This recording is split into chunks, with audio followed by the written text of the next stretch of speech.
महाराष्ट्र केसरी पूज्य आचार्य विजय यशोदेव सुरीश्वर जी महाराजा के स्वर्गारोहण स्वर्ण वर्ष के उपलक्ष्य में निर्मित पूज्य श्री के साधनामयी जीवन को दर्शाती हुई वैराग्य प्रेरक एक फीचर फिल्म जयकारा।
जयकारा जयकारा गुरुवर का।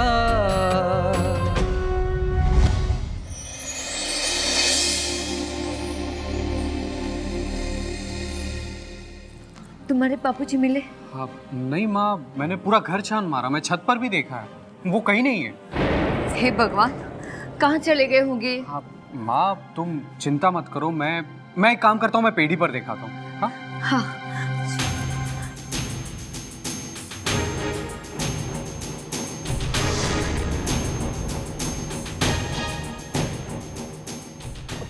काका, पिताजी कहाँ हैं? बेटा मैं भानु काका के यहाँ देख आया, जय सिंह वहां पर भी नहीं है। चल रमणी के यहाँ देख आते। बहू, जय सिंह का कुछ पता चला?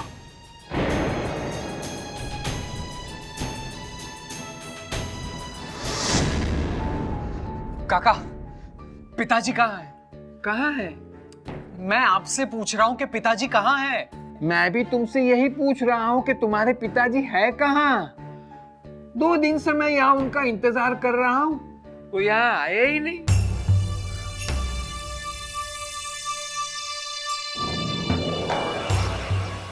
क्या 2 दिन से जय सिंह पीढ़ी पर नहीं आया? अरे पर उसके बेटे की शादी के व्यवहार की बात करने वे वही घर आ रहे हैं। इस वक्त तो उसे यहाँ होना चाहिए था। लगता है समय और घड़ी के साथ उनकी दोस्ती छूट सी गई है। अरे पर वो घर पर नहीं है, पेढ़ी पर नहीं है, विजय के यहाँ नहीं है, तो आखिर में है कहाँ?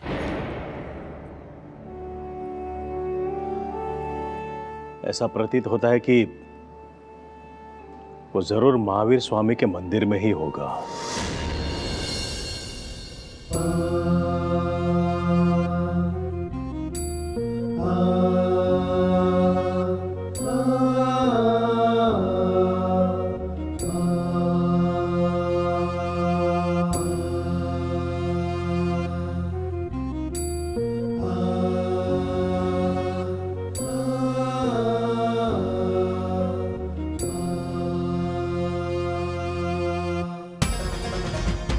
जयकारा जयकारा। जिन शासन का जय जय जयकारा। जय सिंह, तुम खाना खाने आ रहे हो ना? नहीं, तुम लोग खा लो, मेरा आज एकाशना है। तुम और एकाशना? हाँ, हमारे गुरुदेव कहते हैं कि भोजन सिर्फ इतना और ऐसा करो कि जीभ को दंड और पेट को भाड़ा मिले।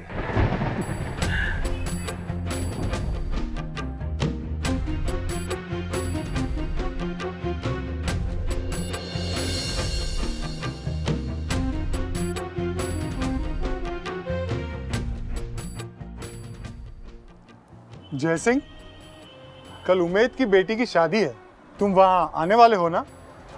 नहीं आ पाऊंगा, कल तो गुरुदेव का व्याख्यान है। व्याख्यान? व्याख्यान के लिए तुम इतना बड़ा प्रसंग छोड़ दोगे? गुरु के सत्संग के लिए मैं ये प्रसंग ही क्या, मेरे अपनों का संग भी मैं छोड़ सकता हूं।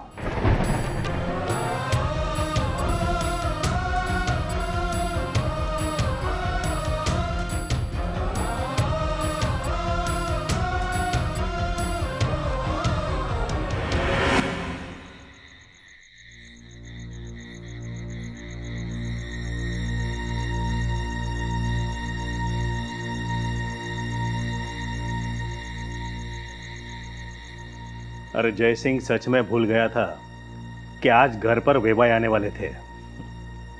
मेरी उनसे बात हो गई है। वो बेटा, व्यर्थ में इतना व्याकुल होने की जरूरत नहीं है। बहू जयसिंह के बदलते व्यवहार को लेकर व्याकुल है। कैसा व्यवहार? धर्म के प्रति उसका झुकाव दिन ब दिन बढ़ता ही जा रहा है। अरे ये तो अच्छी बात है। यही तो संस्कार है हमारे। बापूजी, संस्कार तो उनमें पहले भी थे, पर अभी जो बदलाव आया है ये संस्कार नहीं, संयम है। क्या? तुम कहना क्या चाहती हो बहू? बहू को डर है कि जयसिंह कहीं संसार का त्याग न कर दे। नहीं नहीं, मेरा बेटा ऐसा नहीं कर सकता। मैं अपने बेटे को अच्छे से जानता हूं। वो कभी संयम ग्रहण नहीं करेगा।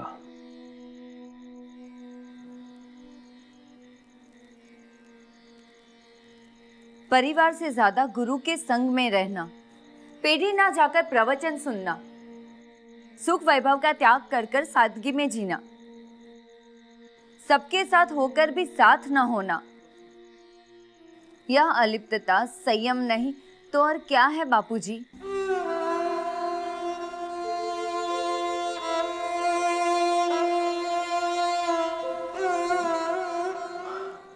वो बेटा, तुम निश्चिंत हो जाओ और अपने मन से यह भय निकाल दो। जय सिंह का मन संसार में पिरोए रखने की जिम्मेदारी आज से मेरी है। मैं प्रभु से प्रार्थना करूंगी कि मेरा डर झूठा साबित हो और आप अपनी जिम्मेदारियां निभा पाए।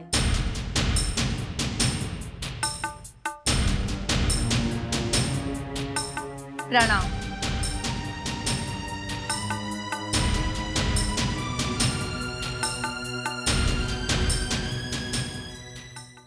जय जिनेंद्र मुनिम जी।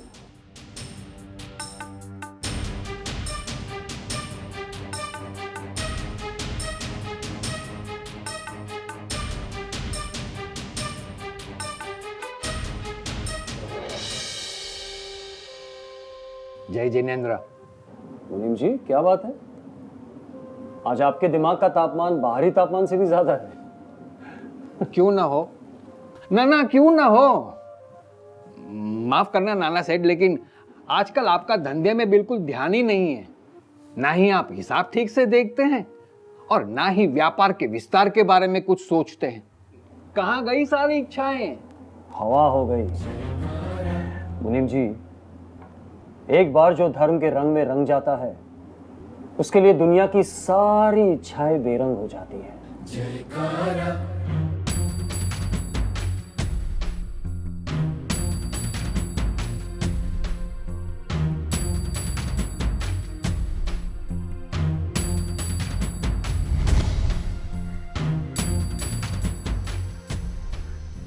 बेटा, तुम्हारे पिताजी को पूरा संसार बेरंग लगने लगा है।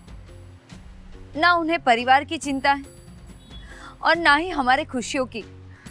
उन्हें तो सिर्फ अपने आत्म की चिंता है। उन्हें सिर्फ वैराग्य में ही सुख दिखाई देता है।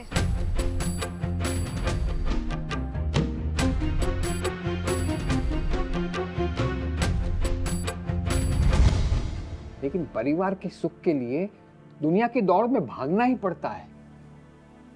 सुख का आधार हम कितना दौड़ सकते हैं उस पर नहीं होता, किंतु हम कितना छोड़ सकते हैं उस पर होता है।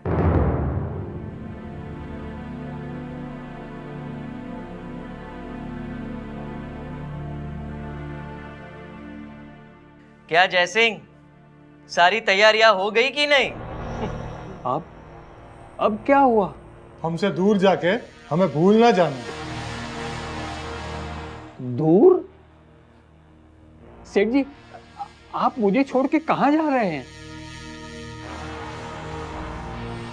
सिर्फ आपको ही नहीं, हम सबको छोड़ के जा रहे हैं। हाँ, पर कहां? कुछ दिन पहले पौषद के दौरान परम पूज्य प्रेम विजय जी महाराज साहिब ने हम सबसे कहा कि आप सभी का धर्म के प्रति झुकाव देखकर मुझे ये कहने की इच्छा हो रही है कि अब आप सब दीक्षा के बारे में सोचना शुरू कर दें।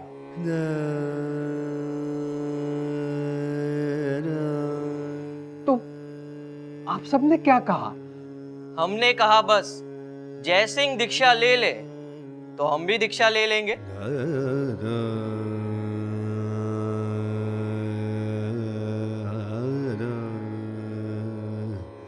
फिर क्या उत्तर दिया आपने?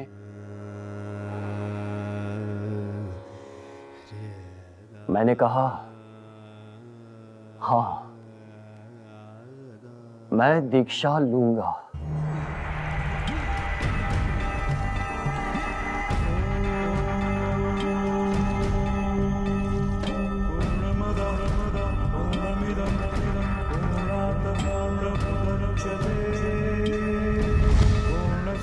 दादी माँ, पिताजी कभी दीक्षा नहीं ले सकते। और आप दोनों इन सब चिंताओं के बारे में सोचना छोड़ दीजिए और मेरी शादी के प्रसंग की तैयारियां शुरू कर दीजिए। कैसे तैयारियां शुरू करूं? मुझे तुम्हारे पिताजी की चिंता खाए जा रही है। माँ, अब दिन ही कितने बचे हैं मेरी शादी को। अब देखना, पिताजी मेरी शादी के कामकाज में इतने उलझ जाएंगे कि संयम की राह वो अपने आप भूल जाएंगे। माँ, अब आप पिताजी के साथ मिलकर मेरी शादी में गरबा लेने की तैयारियां शुरू कर दीजिए। क्या नाना सेठ, आप दीक्षा लेने की सोच रहे हैं? तो फिर आपके व्यापार, परिवार और मेरा क्या होगा? देख भाई, अगर पेट में गड़बड़ हो तो चौवियार या उपवास कर लेना। कभी मन अशांत हो तो व्याख्यान के लिए चले जाना, तब तक तो ठीक है। पर दीक्षा लेना ये तेरे बस की बात नहीं। दीक्षा लेना तो मेरी ही क्या, सबके बस की बात है। तुम दोनों भी दीक्षा ले सकते हो। तुम दोनों ही क्या, मुनिम जी चाहे तो वो भी दीक्षा ले सकते हैं। जयकारा जयकारा। बस धुन लगनी चाहिए। जिन शासन का जय जय जयकारा। धुन? कौन सी धुन? इंसान की गलत चीजों की धुन उसे बर्बाद कर देती है, किंतु संयम पथ पर चलने की धुन ही उसे आबाद कर सकती है। और मुझे संयम की धुन लगी है।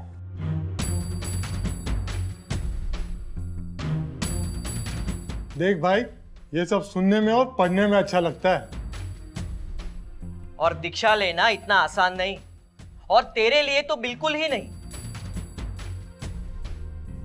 लक्ष्य चाहे कितना ही कठिन क्यों ना हो, उसे हासिल करने के लिए एक बार कोशिश तो करनी ही चाहिए ना। तेरी कोशिश कभी कामयाब नहीं होगी। और अगर मेरी कोशिश कामयाब हो गई तो? उठ गई आंधी मन में ऐसी,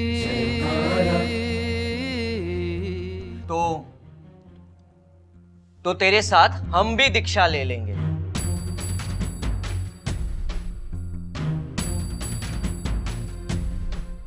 बोल, है मंजूर?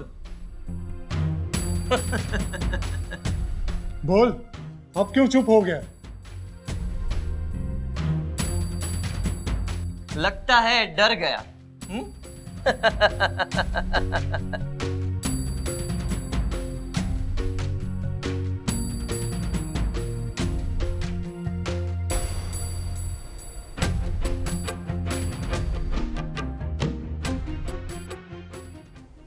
मैं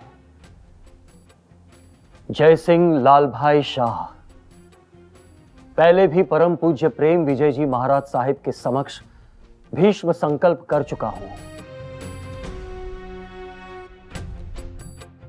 और वही संकल्प मैं फिर से दोहराता हूं। यदि मैंने आषाढ़ सुद 14 के पूर्व दीक्षा ग्रहण नहीं की तो मैं चारों आहारों का त्याग करूंगा।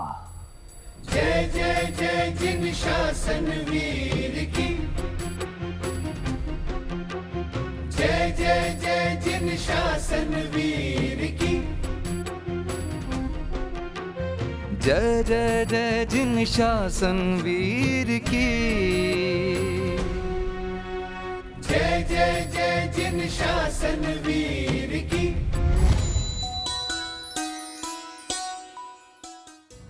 दादी माँ, मैं मेरे दोस्तों से मिलकर आता हूँ। खबरदार, जो घर के बाहर एक कदम भी रखा तो विवाह होने से पहले तुम्हें बाहर जाने पर पाबंदी है। बेटा, अब तुम्हारी जिम्मेदारियां भी बढ़ने वाली है। देखो बेटा, आज तक तुम्हारे माँ बाप तुम्हारा ख्याल रखते आ रहे थे, लेकिन अब शादी के बाद तुम्हें तुम्हारा और तुम्हारी पत्नी के साथ साथ अपने माँ बाप का भी ख्याल रखना होगा। बापूजी, क्या हुआ बहू, तुम इतनी घबराई हुई क्यों हो? इसके पिताजी बिना बताए कहीं चले गए, घर में कहीं नहीं है। सेठ जी, सेठ जी, सेठ जी, नाना सेठ। क्या हुआ? नाना सेठ जा रहे हैं। कहाँ जा रहे हैं?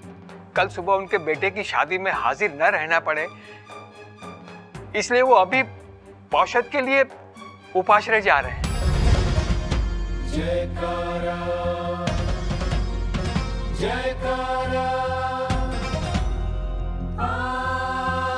जिन शासन का जय जय जयकारा। उठ गई आंधी मन में ऐसी,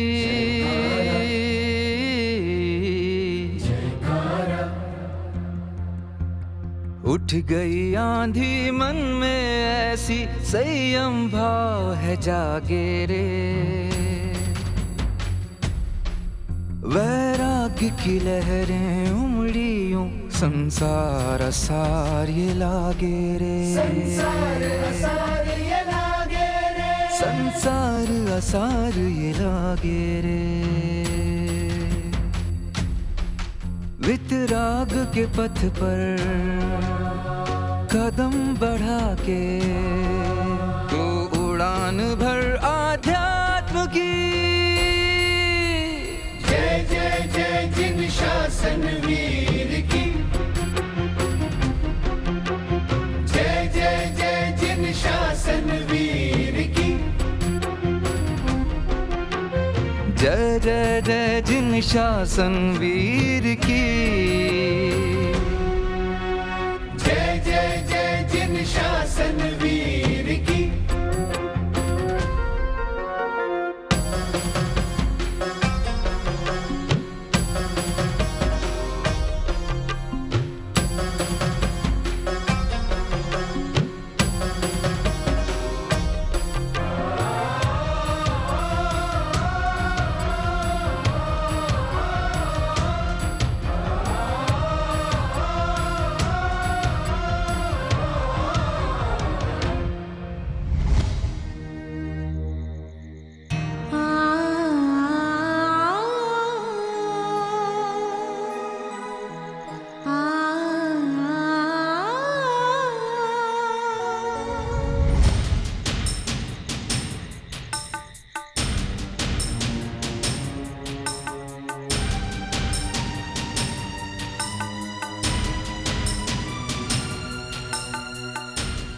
रुक जाओ जय सिंह।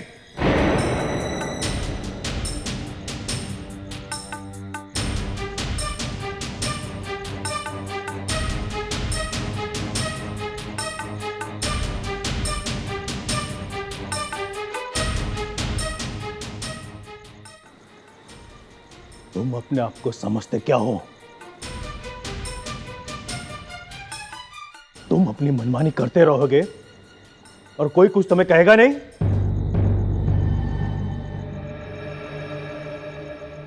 एक बात भूल रहे हो तुम, तुम्हारा बाप अभी जिंदा है।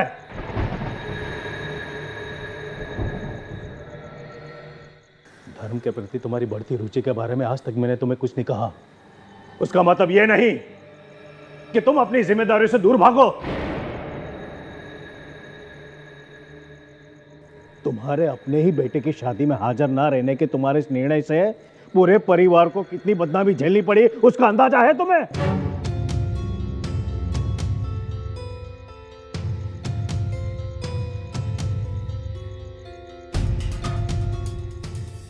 अब चुप क्यों खड़े हो?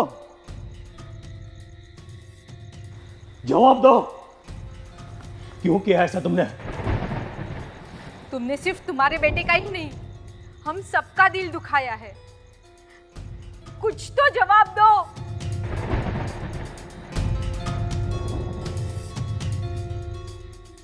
ऐसा क्या हो गया है आपको कि हमें पराया करके आपको इतना बड़ा निर्णय लेना पड़ा? क्यों किया आपने ऐसा? क्यों आप अपने ही बेटे के लग्न प्रसंग में नहीं आए?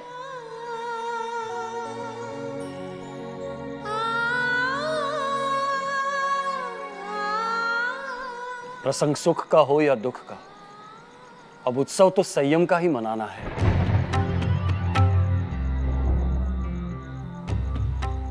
समाज क्या सोचेगा इस डर से मैं भौतिकता के अंधे कुएं में छलांग नहीं लगाना चाहता। और रही बात दुख की, तो किसी का वर्तन, वाणी या व्यवहार इंसान को दुखी नहीं कर सकता। इंसान को दुखी करती है उसकी अपेक्षाएं। आप हमें सच सच बताते क्यों नहीं कि आप करना क्या चाहते हैं?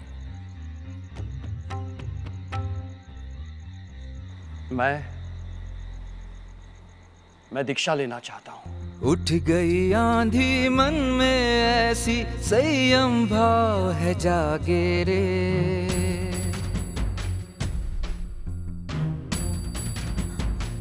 क्या?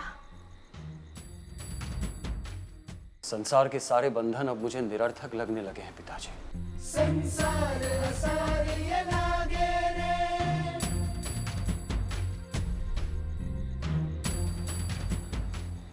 अब तो केवल एक ही मार्ग, एक ही राह नजर आती है,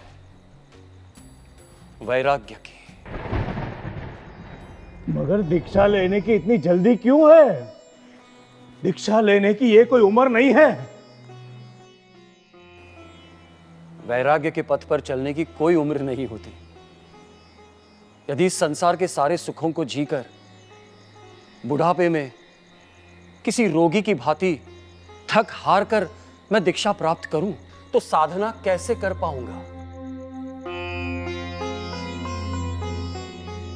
उस वक्त मुझे क्या आनंद मिलेगा पिताजी? किंतु इस समय मैं यदि दीक्षा ग्रहण करता हूं, तो संसार की त्याग साधना से मैं बहुत कुछ पा सकूंगा।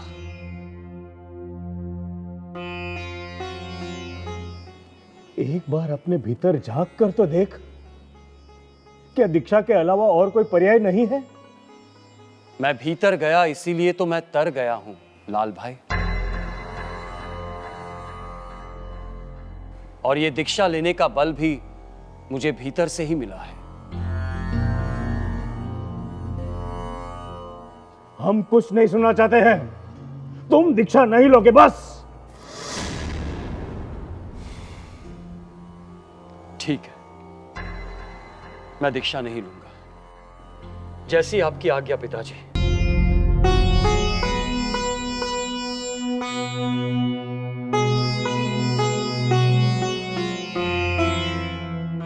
देखा, मैंने कहा था ना, मेरा बेटा दीक्षा नहीं लेगा।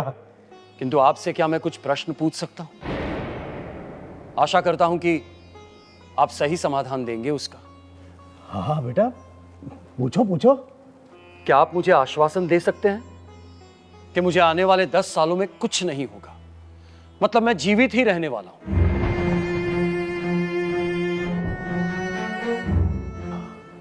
बेटा, भगवान तुझे 100 साल की आयु दे, मगर आयु की कोई खातरी तो नहीं दे सकता ना। अगले क्षण हमारे साथ क्या होने वाला है उसके बारे में हम पहले से कैसे बता सकते हैं? ठीक है, तो क्या आप मुझे लिख कर दे सकते हैं कि अगले 5 साल, 10 साल या फिर आने वाले वर्षों में आप जब भी मुझे दीक्षा ग्रहण करने की अनुमति दें, तो मेरे मन में आज जो दीक्षा के लिए भाव है, वो भाव तब तक यथावत रहेंगे? अरे मन की बात कोई पढ़ पाया है भला कि हम पढ़ पाएंगे? मन तो चंचल होता है। इसीलिए तो कह रहा हूं मां कि आप मुझे खुशी खुशी दीक्षा लेने की अनुमति दे दीजिए। पर तुम्हारे इस निर्णय से हमें जो पीड़ा होगी उसका क्या? संसार में स्वजन की दीक्षा ले लेने से जो पीड़ा उत्पन्न होती है, उसके अलावा और कोई पीड़ा है ही नहीं।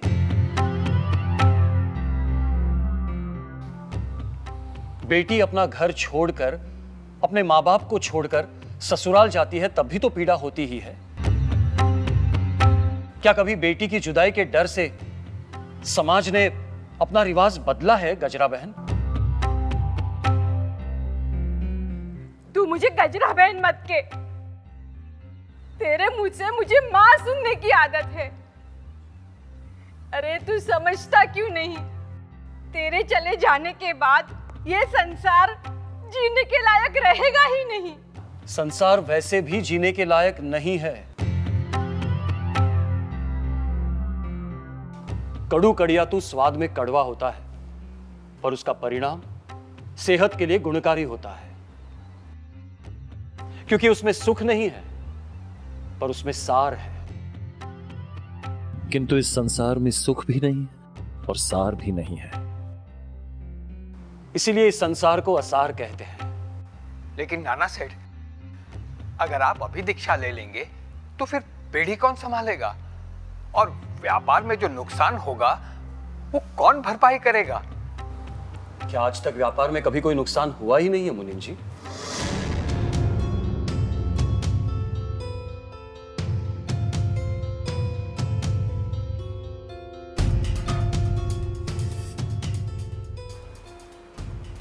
अगर मानो मैं दीक्षा ना भी लूं, तो व्यापार में कभी घाटा होने ही वाला नहीं है।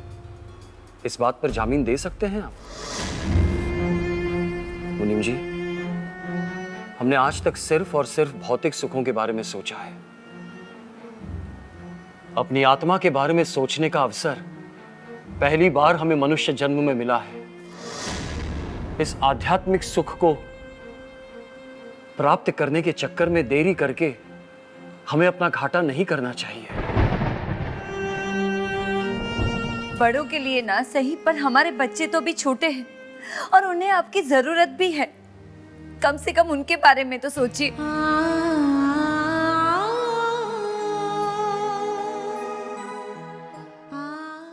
दुनिया में ऐसे बहुत से बच्चे होते हैं जिनके माँ बाप उनके बचपन में ही गुजर जाते हैं। तो क्या ऐसे बच्चे बड़े नहीं होते?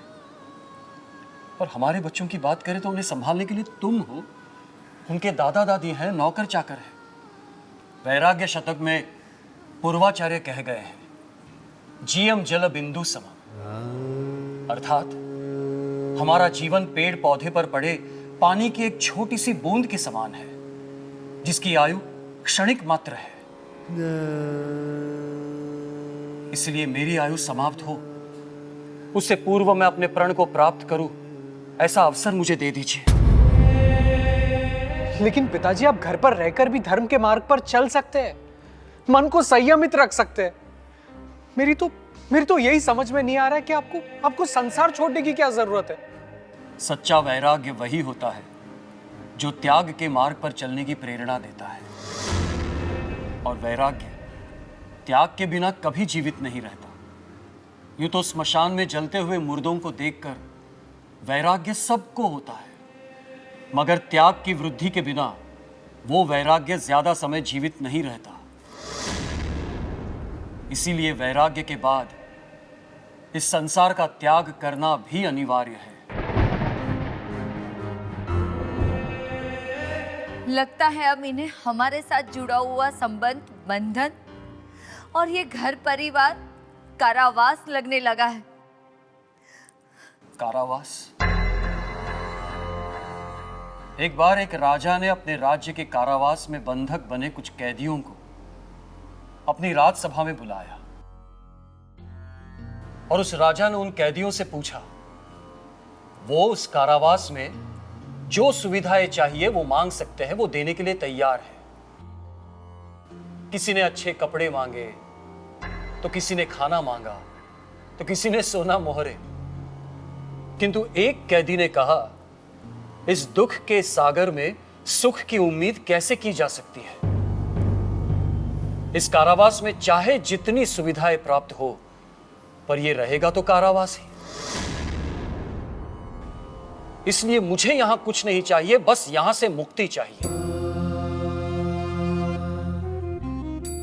इसी प्रकार यह संसार एक कारावास है और यहां मिलने वाले भौतिक सुख सुविधाएं वैराग्य मार्ग में आने वाले गतिरोधक।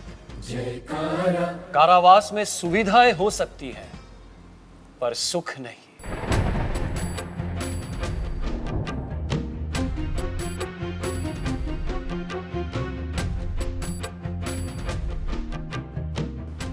इसलिए अब तय आपको करना है, मुझे इस कारावास में बंधक बनाकर रखना है या संयम पथ पर मुक्त करना है।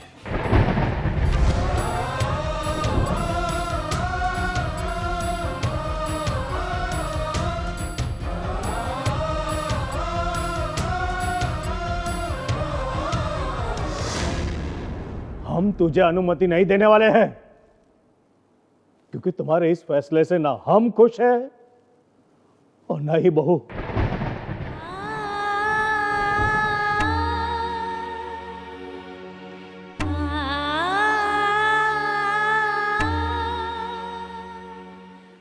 माफ करना बापूजी, लेकिन मैं इनकी पत्नी ही नहीं, धर्म पत्नी हूं और इनके आत्मा की चिंता करना मेरा धर्म है। इसीलिए मैं इनके धर्म के कार्य में बाधाएं ना डालकर इनकी सहायक बनना चाहती हूँ। अरे ये क्या बोल रही हो तुम बहू? बापूजी, मेरे जैसी किस्मत तो हजारों नहीं, लाखों में किसी एक स्त्री की होती है। मैं तो वाकई में भाग्यशाली हूं कि मेरा सौभाग्य संयम पथ पर चलकर अखंड होने जा रहा है। मैं आपके धर्म पत्नी हंसी खुशी आपको दीक्षा पथ पर आगे बढ़ने की अनुमति देती हूँ। उठ गई आंधी मन में ऐसी, संयम भाव है जागे रे, वैराग्य की लहरें उमड़ियों, संसार असार ये लागे रे, संसार असार ये लागे रे, संसार असार ये लागे रे। वितराग के पथ पर कदम बढ़ा के तू उड़ान भर आध्यात्म की। जय जय जय जिन शासन वीर की, जय जय जय जिन शासन वीर की, जय जय जय जिन शासन वीर की। लाल भाई, तुम्हारे इस धर्म पथ पर चलने की प्रतिज्ञा के आगे है आज तुम्हारा ये बाप हार गया। तुम्हारे जैसे बेटे और बहू की वजह से है जिन शासन की धरोहर और इतिहास उज्जवल हुआ है।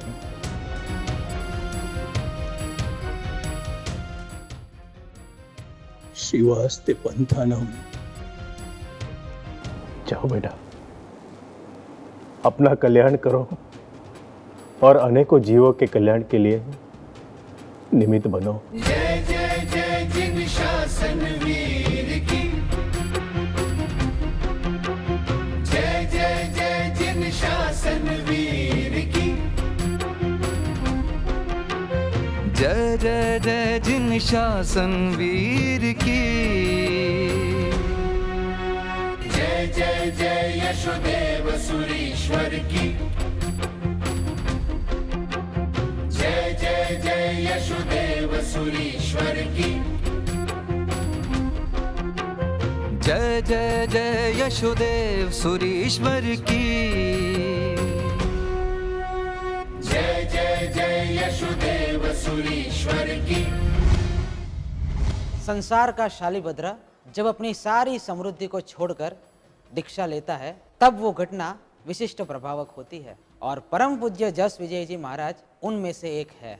अपनी सारी इच्छाओं को तोड़कर अपना पूरा जीवन परम पूज्य आचार्य भगवंत प्रेम सुरीश्वर जी महाराजा के चरणों में समर्पित करके पूज्य श्री ने अपनी साधना की शुरुआत की। स्वाध्याय और वैयावत युक्त दिनचर्या, तप युक्त साधना, प्रभु आज्ञामय जीवन और समर्पण से सुगंधित स्वभाव, यही तो गुरुदेव की पहचान रही है। परिस्थिति चाहे कुछ भी हो, लेकिन गुरुदेव कभी भी विचलित नहीं हुए। हमेशा क्षमता के सागर में मग्न रहने वाले गुरुदेव अनेक साधुओं के लिए आदर्श बने हैं। पूना में एक बार जब पूज्य गुरुदेव को खुजली का गंभीर रोग हुआ तब वैद्यराज के कहने पर ऊपरी सतह को चाकू से छीलकर अंदर की चमड़ी का इलाज करने का सुझाव मिला। लेकिन वैसी परिस्थिति में भी पूज्य गुरुदेव जरा भी विचलित नहीं हुए। खंदक मुनि की तरह बड़ी प्रसन्नता से और समता से इस वेदना को सहन करते हुए जिन शासन को एक अनेरा आदर्श दिया। सूर्य की रोशनी पूरे प्रदेश का अंधकार दूर कर देती है। बारिश का पानी पूरे प्रदेश की प्यास बुझा देती है।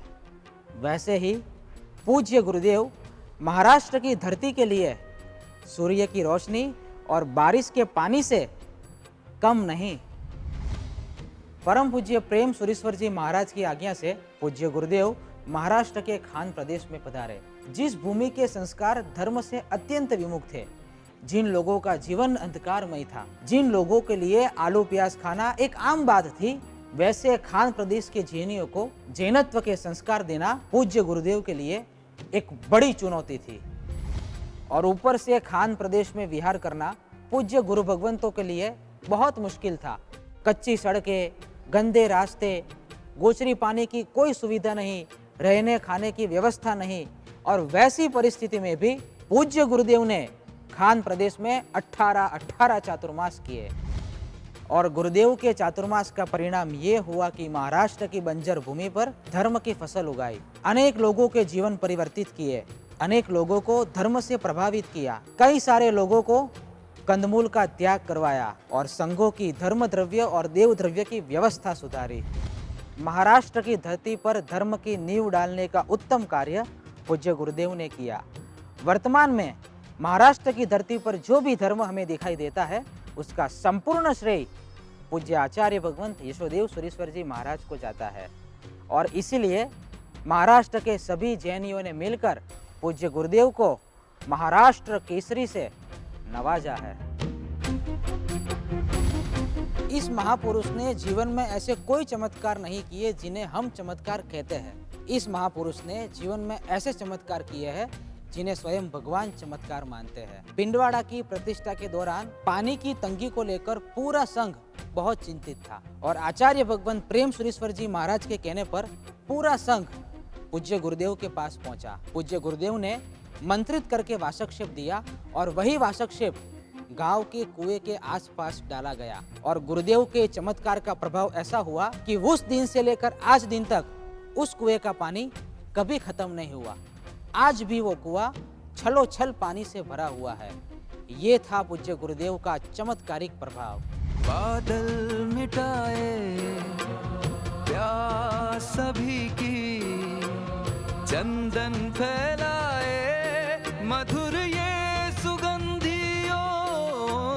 बादल मिटाए प्यास सभी की, चंदन फैलाए मधुर ये सुगंधी। वैसी साधना गुरुवर की,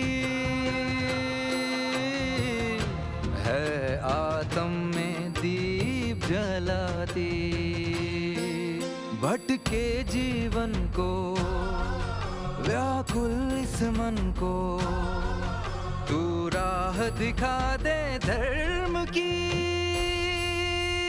जय जय जय यशोदेव सुरीश्वर की, जय जय जय यशोदेव सुरीश्वर की, जय जय जय यशोदेव सुरीश्वर की, जय जय जय यशोदेव सुरीश्वर की। अपने आचार और ब्रह्मचर्य के प्रभाव के कारण पूज्य गुरुदेव वचन सिद्ध पुरुष बने। संगमनेर गांव के अंदर एक दीक्षा के वरघोड़े के दौरान पूज्य गुरुदेव ने प्रवचन में कहा था कि इस गांव के अंदर 25 दीक्षा के वरघोड़े निकलेंगे, और ये बात पूरी तरह से सही निकली और पूज्य गुरुदेव की वचन सिद्धि यहाँ सत्य हुई। बाह्य प्रभावकता पूज्य गुरुदेव की जितनी विशाल थी, गुरुदेव का आंतरिक वैभव भी इतना ही गहरा है। अपने जीवन काल दौरान पूज्य गुरुदेव श्री ने 36 करोड़ नमस्कार महामंत्र का जाप किया है। रोज रात को जल्दी सोकर मध्य रात्रि में उठकर पूज्य गुरुदेव नवपद के 346 लोगस और 346 खमा समणे की पुनः पुनः साधना करते थे। पूज्य गुरुदेव का ये आंतरिक वैभव भी वर्तमान कलिकाल में एक आश्चर्य है। गुरुवाज्ञा में सतत सज्ज रहने वाले पूज्य गुरुदेव श्री की प्रभु भक्ति भी असामान्य थी। देरासर में जाते वक्त, चैत्य वंदन करते वक्त बार बार एक की एक पंक्ति को दोहराकर पूज्य गुरुदेव अपनी समाधि में तल्लीन हो जाते थे, और इसीलिए पूज्य गुरुदेव प्रेम सुरेश्वर जी महाराज हमेशा कहते थे कि प्रभु के दर्शन करने जाना हो तो आचार्य भगवंत यशोदेव सुरेश्वर जी महाराज के साथ जाइए। और कई बार तो गुरुदेव ये भी कहते थे कि पूज्य यशोदेव सुरेश्वर जी महाराज वो तो तीर्थंकर का आत्मा है। अंतरिक्ष तीर्थ रक्षा को लेकर चिंतित पूज्य आचार्य भगवंत प्रेम सुरेश्वर जी महाराजा ने पूज्य गुरुदेव को अंतरिक्ष से भेजा। उन्होंने वहां जाकर भारत भर वर्ष में अट्ठम करवाए, उपध्यान करवाए, दीक्षा आदि करवा के द्वारा अंतरिक्ष तीर्थ की विशिष्ट प्रभावना की। परिणाम ये हुआ कि कोर्ट का फैसला श्वेतांबर के पक्ष में आया। पूज्य गुरुदेव श्री के कठिन परिश्रम के कारण भारतवर्ष में अंतरिक्ष तीर्थ की विशिष्ट प्रभावना हुई। पूज्य गुरुदेव श्री का अंतिम चातुर्मास राजस्थान की सिरोही धरती पर हुआ, और उसी चातुर्मास के दौरान पूज्य गुरुदेव को कैंसर जैसी जानलेवा बीमारी घर कर गई। अपार वेदना और भयंकर कष्टों के बीच में गुरुदेव प्रसन्नता पूर्वक इस वेदना को सहन कर रहे थे। अहमदाबाद जाकर ऑपरेशन करवाने की 12 डॉक्टरों ने सलाह दी। श्रावक डोली करने के लिए भी तैयार थे, लेकिन पूज्य गुरुदेव आचार चुस्त और जिनाज्ञामय जीवन से टस से मस नहीं हुए। उन्होंने अपना अंतिम निर्णय सिरोही में ही स्थिरवास का लिया। तब कर ये सोना कंचन बन जाए, बह कर ये नदियाँ जीवन दे जाए। ओ, तब कर ये सोना कंचन बन जाए, बह कर ये नदियाँ जीवन दे जाए। वैसे कार्य करके गुरुवर इस युग के महायोगी बन जाए। नौकार करोड़ों जप के साधना सिद्धि करके जान बने महाराष्ट्र की। जय जय जय यशोदेव सुरीश्वर की, जय जय जय यशोदेव सुरीश्वर की, जय जय जय यशोदेव सुरीश्वर की। जयकारा जयकारा गुरुवर का। कारतक सुदी चौथ को शाम को 5 बजे पूज्य गुरुदेव की तबीयत ज्यादा गंभीर होने लगी। आकाश में काले बादल छा गए, नाड़ी धीमी पड़ने लगी, आंखें बंद होने लगी। सभी गुरु भगवंतों ने मिलकर पूज्य गुरुदेव को निर्यामणा करवाए, और शाम को 5:30 बजे पूज्य गुरुदेव ने अपने प्राण छोड़े। और शाम को 5:30 बजे पूज्य गुरुदेव ने अपने प्राण छोड़े।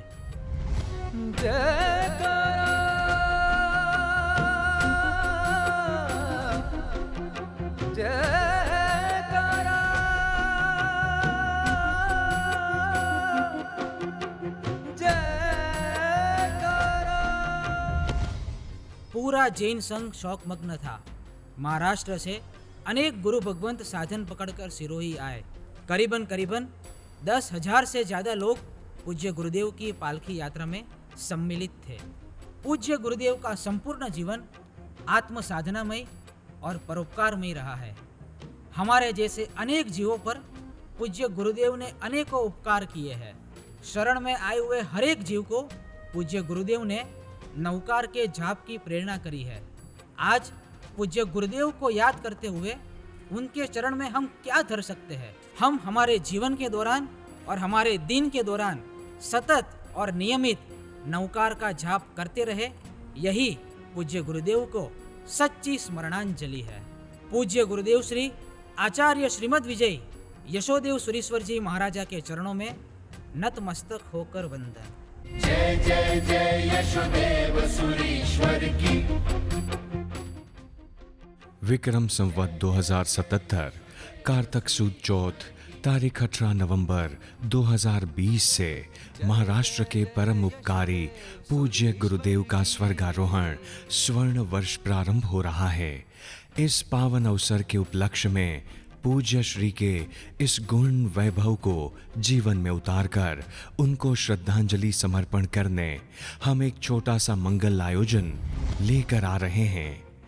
आपको एवं आपके परिवार के सभी सदस्यों को मिलकर रोजाना नवकार मंत्र की 10 बांदी नवकार वाली अगले 1 साल तक गिनने का निवेदन है। गुरुजी ने अपने जीवन काल में 36 करोड़ नवकार गिने थे, तो आइए उनकी स्मृति में हम सब साथ मिलकर अगले 1 साल में 36 करोड़ नवकार जरूर गिनेंगे। उठ गई आंधी मन में ऐसी संयम भाव है जागे रे, वैराग्य की लहरें उमड़ियों संसार असार ये लागे रे, संसार असार ये लागे रे, संसार असार ये लागे रे। वितराग के पथ पर कदम बढ़ा के तो उड़ान भर आध्यात्म की। जय जय जय जिन शासन वीर की, जय जय जय जिन शासन वीर की,